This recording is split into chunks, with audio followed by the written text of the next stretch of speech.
Liana, can you quiet, please?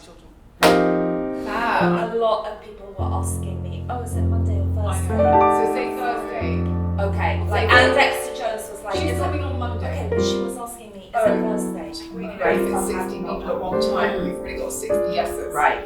So Don't write anyone else. You know, Plum always dresses up, and she's really annoying. She goes, Tom Ford, I guess who did my makeup? Gemma Kidd. You could look as good as me if Gemma Kidd was doing your makeup. And now you're staying in my house for 10 days with all the boxes. Sorry, I didn't tell you it's 2 weeks. 2 weeks? Yeah. Sorry. She's holding a phone to her ear and she thinks it's hysterical. Hello everyone, my name is Liana and I am the host of NEVERWORNS, a show about people who just laughing! It was the phone. Sorry. Yes, it's always with. Go on, Bob. Okay. The thing is, you get to New York and you feel like you want to have 6 facelifts the minute you step foot here. I feel like that anyway. I think that's incredible. Let's get back to you! Yes, it's fine. It's you, Plum, now.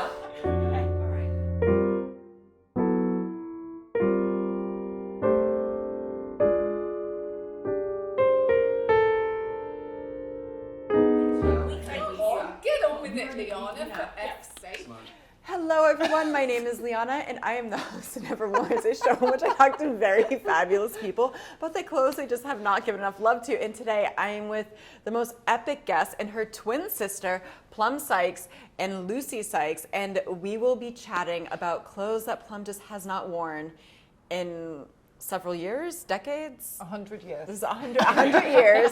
Epic girl of the 90s, the most incredible Vogue writer. I'm a personal fan, and she has a fabulous new book out called Wives Like Us. And how would you describe Wives Like Us?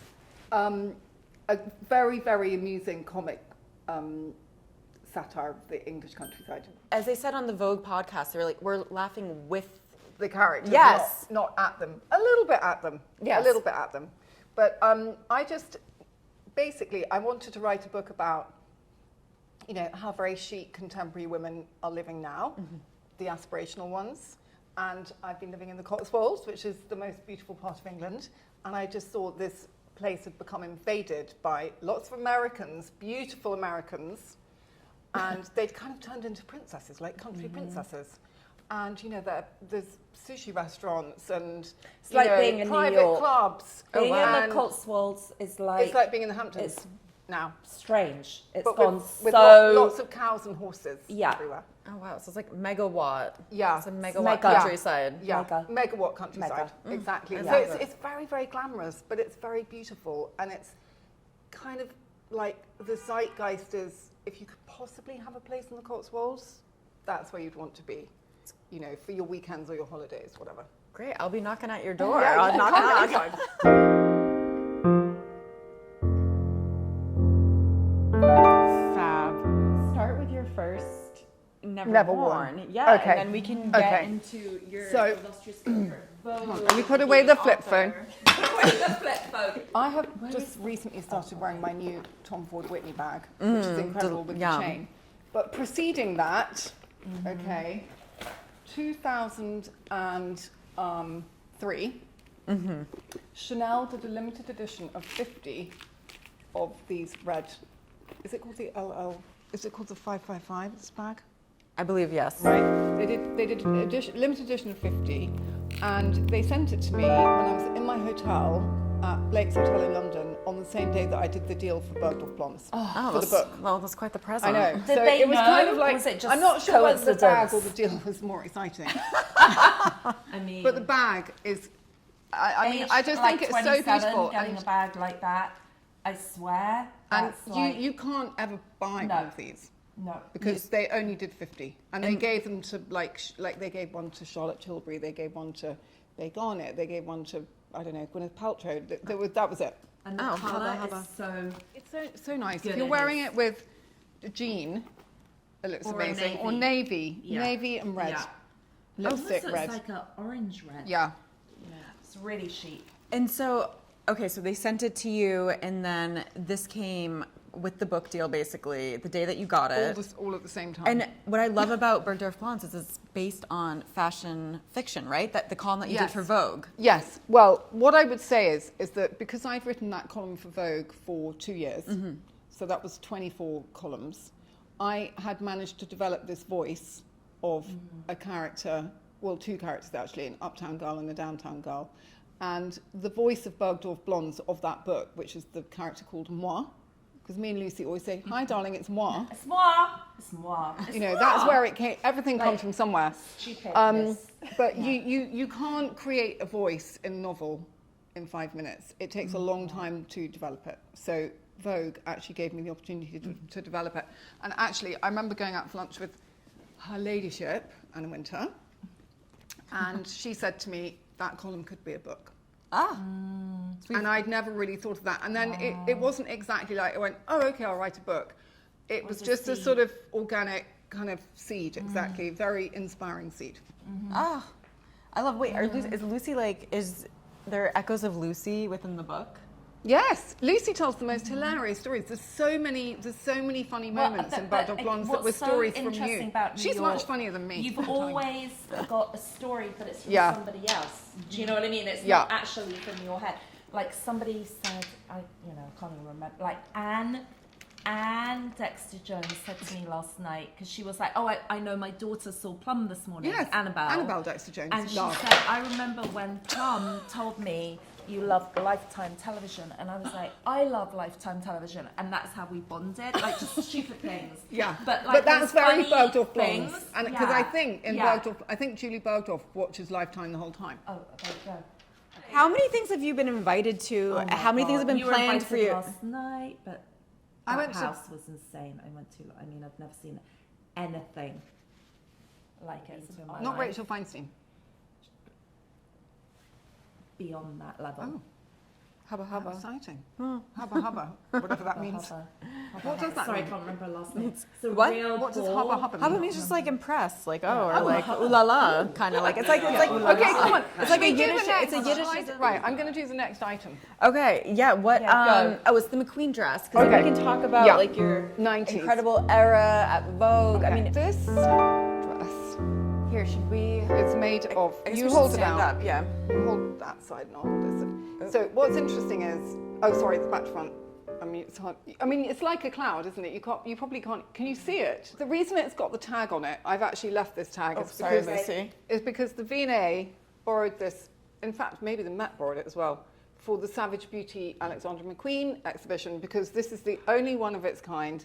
It's made of silk net, and I wore this dress in the show that he did in around 1992 or 93 in London at the Café de Paris. Do you remember? Yeah. And we all had makeup like Yeah, the it was- Edvard Munch it was character from The Scream. It was beautiful.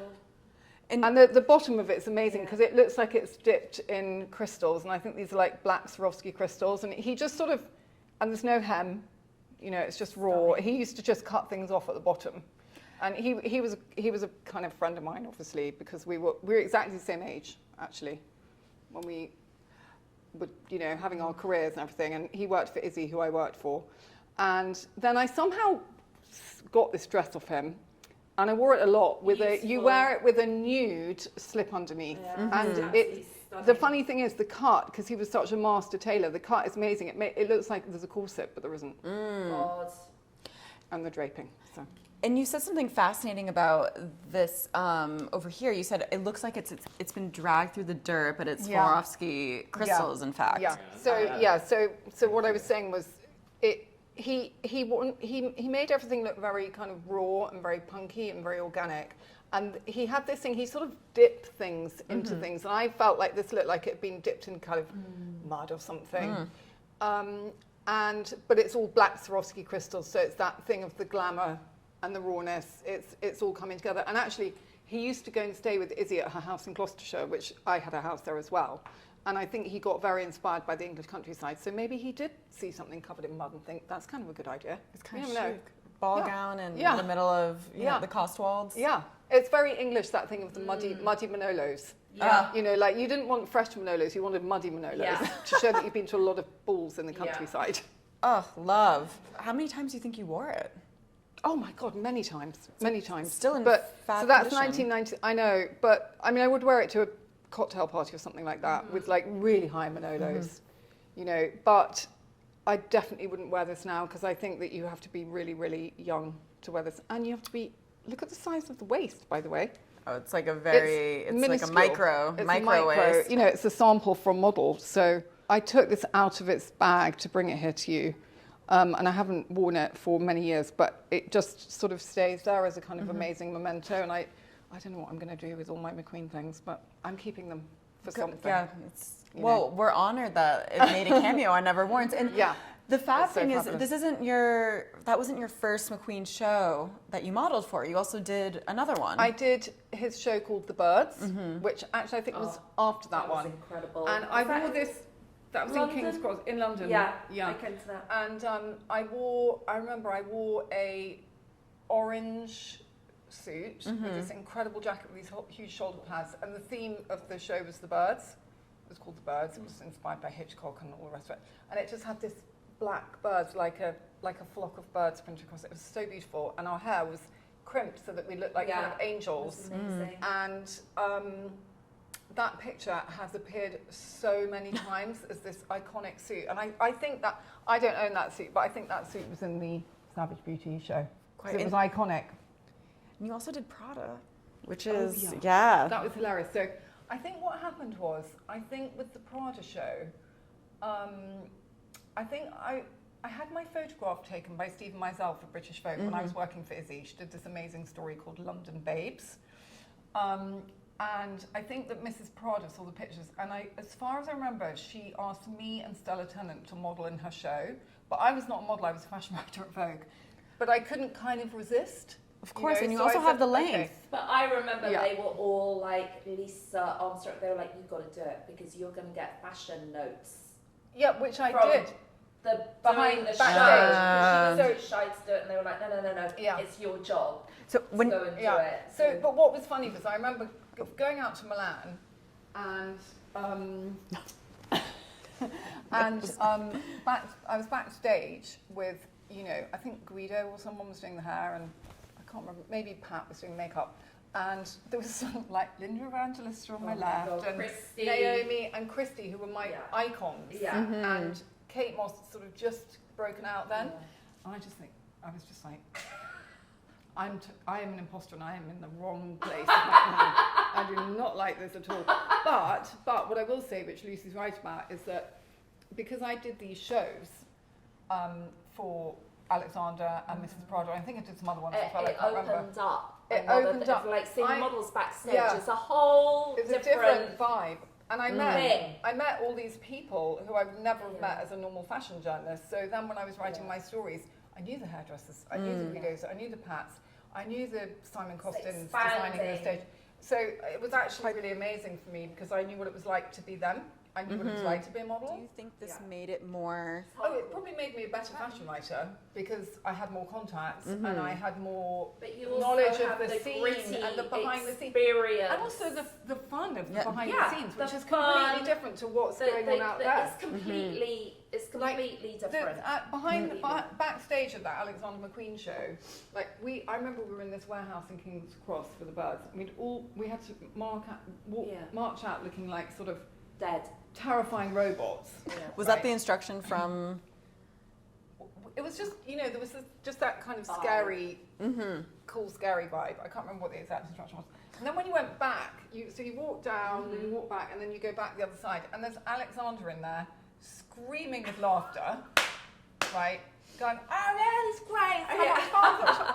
And then with a kind of I remember he got a great big tire and dipped it in black paint and just rolled it across a white suit to print it with a tire print.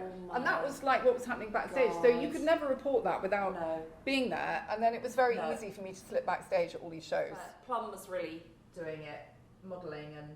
Well, not really. I mean, I just did a few, and I remember feeling a bit embarrassed because I had to walk down the Prada runway and there's all my Vogue colleagues sitting there.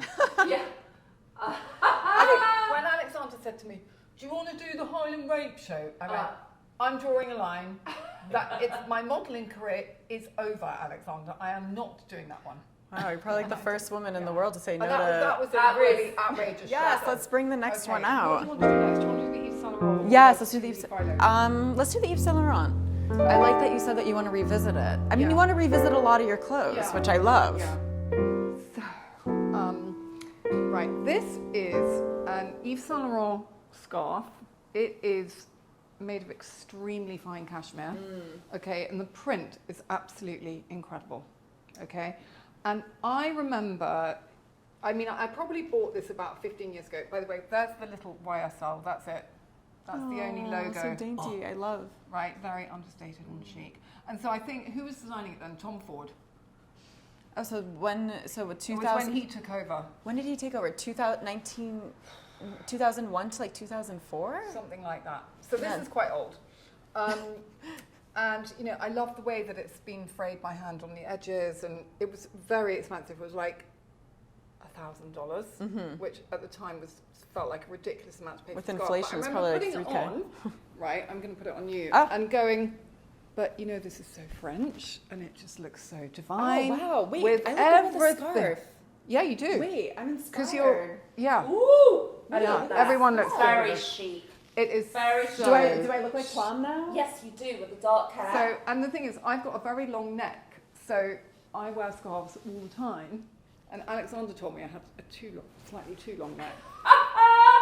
And so when he made my wedding dress, he made it really, really high, Wow. which made everything look more in lovely Oh, proportions, which is quite yes. interesting. It's nice to have a long neck, but sometimes you want to cover it up a bit because it gets a bit chilly. Yeah. Because it's so long.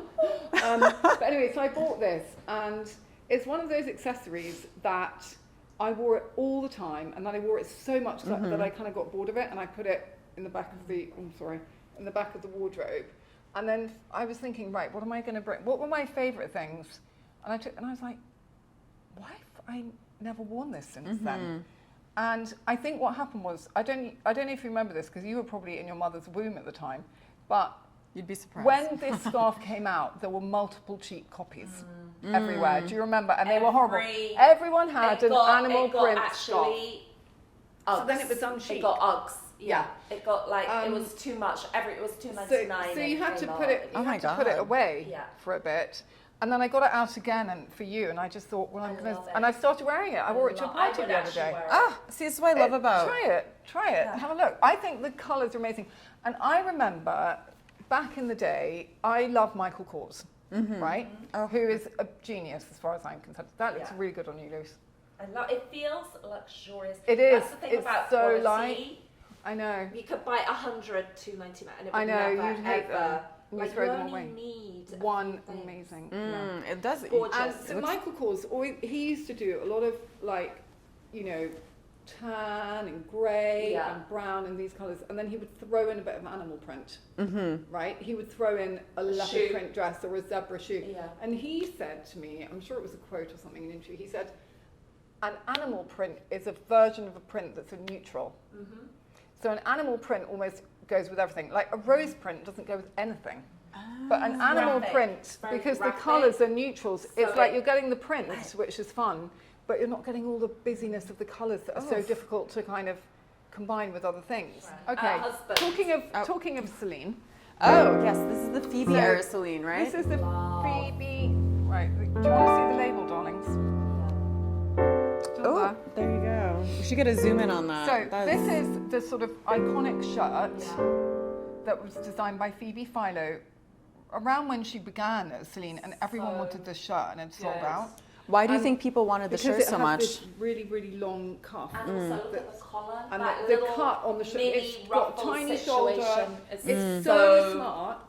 And look at the way that it's made with this lovely lining in the back. It's like a man's shirt, Yeah, but but the light. her cut and design is so simple and so austere. And you put this on with anything, and you look really finished and smart and crisp, which is what I love. But it's also sexy. Yeah. So in fact, this Yeah. is a bit of a cheat because it's very old, but I have worn it a lot. Oh, it's fine.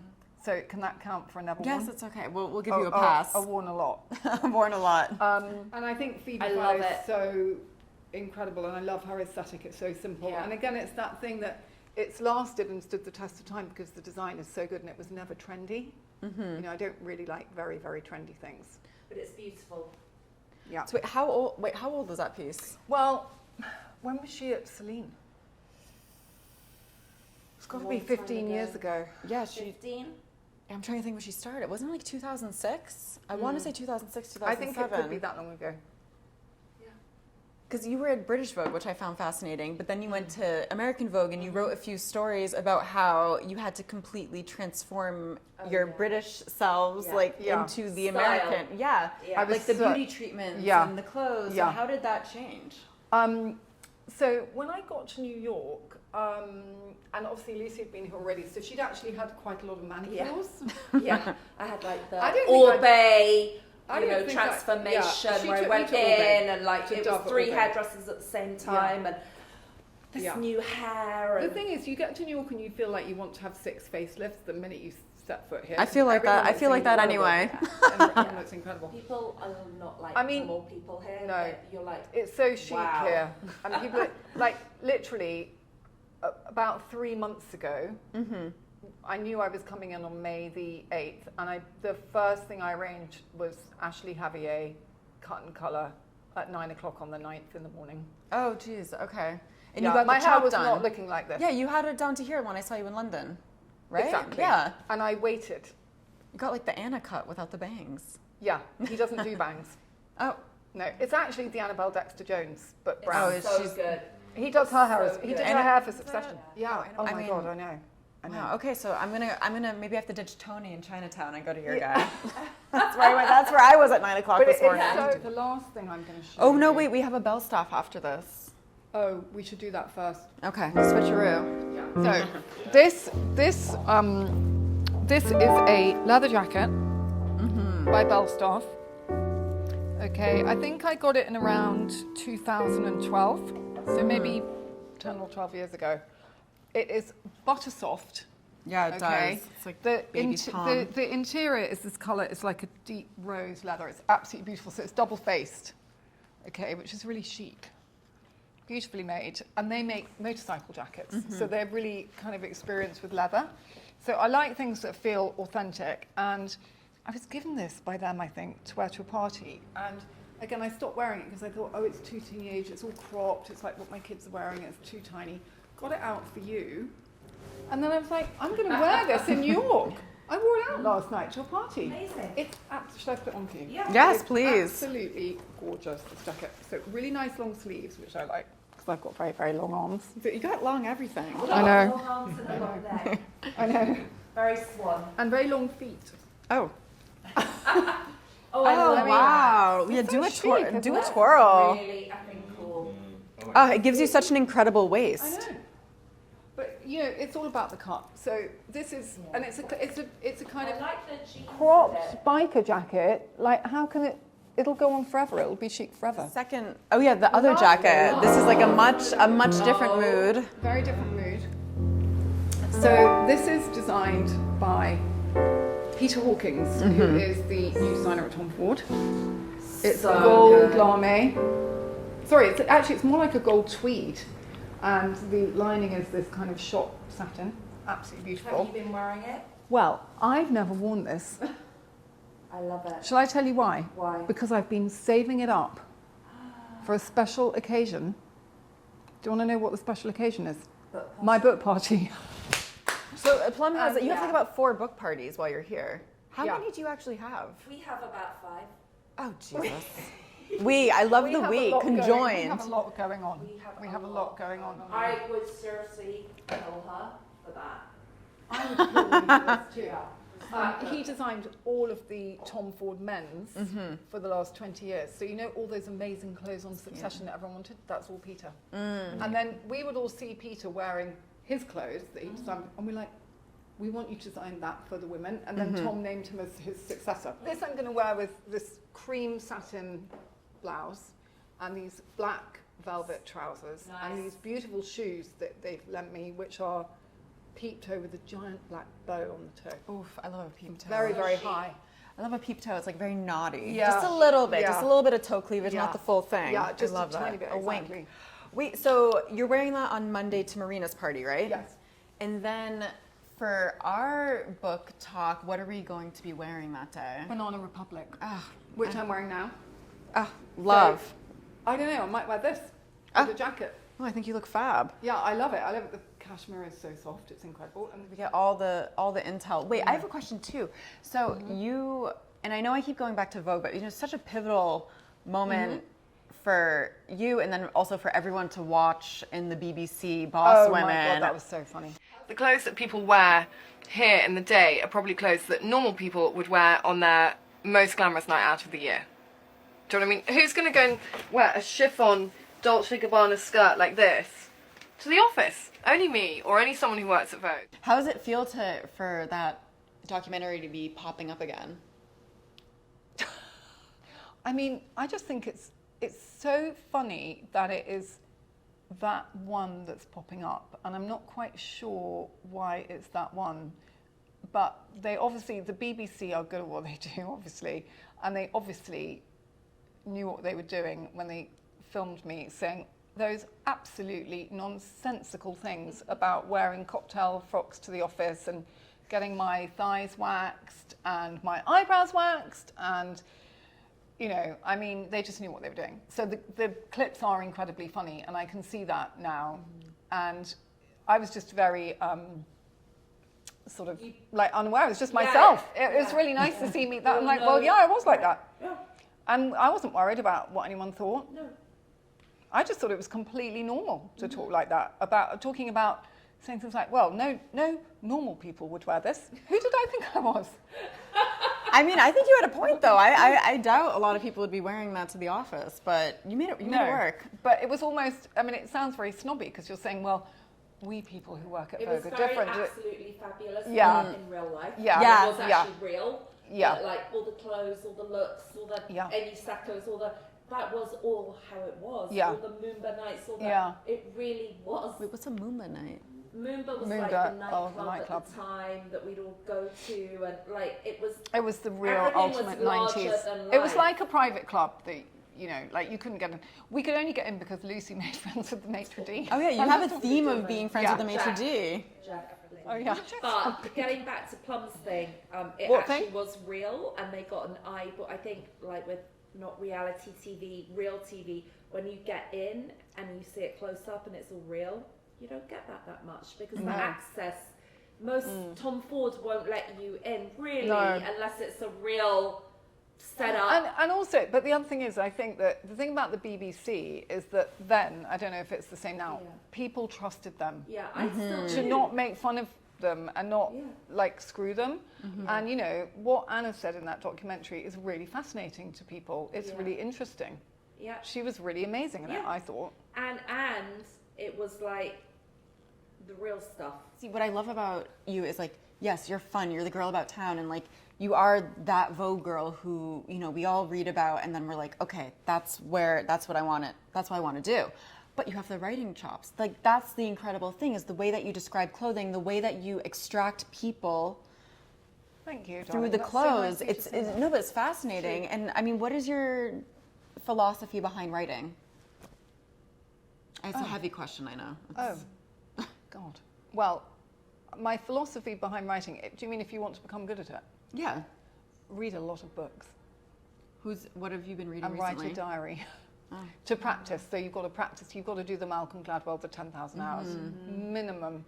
I mean, I've been doing it since I was 23, you know. Wait, do you have diaries from when you were 23? Well, I wish I did. I don't, but I think people who do write diaries are practicing all the time. Like there's ways, you know, if you haven't got a job as a writer, then you've got to find some way of writing, and a diary is the best way because you have to do it every day, even if you only write 3 lines. I keep thinking I've got to start writing a diary again, which I kind of occasionally will write one. Do you know what I mean? But I also think that for me, I was very lucky because I was working at British Vogue first, and then I went to American Vogue, and I was trained, you know, in the art of fashion writing by them and how to report it and how to write down every single detail. But I think what I discovered there was the girl in the dress, for me, was more exciting than just the dress on its own. But if I asked the girl in the dress about the dress, I found out a lot about the girl. So it's a way in. to people, to celebrities. Whereas, because I remember when I interviewed Gwyneth Paltrow, and I have this fashion question that I saw from Susie Menke. Oh yeah, it's about what was your first fashion memory, right? What was your first fashion memory is a great question to ask someone, particularly someone who's very, very, very famous and probably quite guarded, because they will go, oh, and they'll probably think back to when they're 2 or 3. And I remember Gwyneth said it was this pair of really cool dungarees that my father bought for me. And then she started talking about her relationship with her father. She was very close to her father. And if I just said to her, tell me about your relationship with your father, you know, I never would have got those fabulous quotes about how much she adored him. So it's a brilliant way in.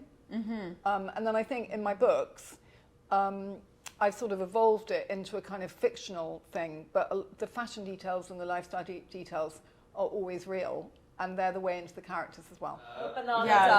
So I guess thank you, Sykes sisters, Plum, thank you, Lucy, Liana. for coming Thank you. to This was you. so It much was fun. We so didn't much have fun. one argument. I'm sorry It's it's amazing. taken so long. No, this is perfect. It's worth the We wait. need I was for talking. hours. I've been talking for 2 years. Oh yeah, that's true. So it has taken a long time. We are loving it. We thank you. For Thank coming. you so much. Okay, and wait, guys, on the count of 3, can we do 1, 2, 3, NEVERWORNS? Okay, 1, 2, 3, NEVERWORNS.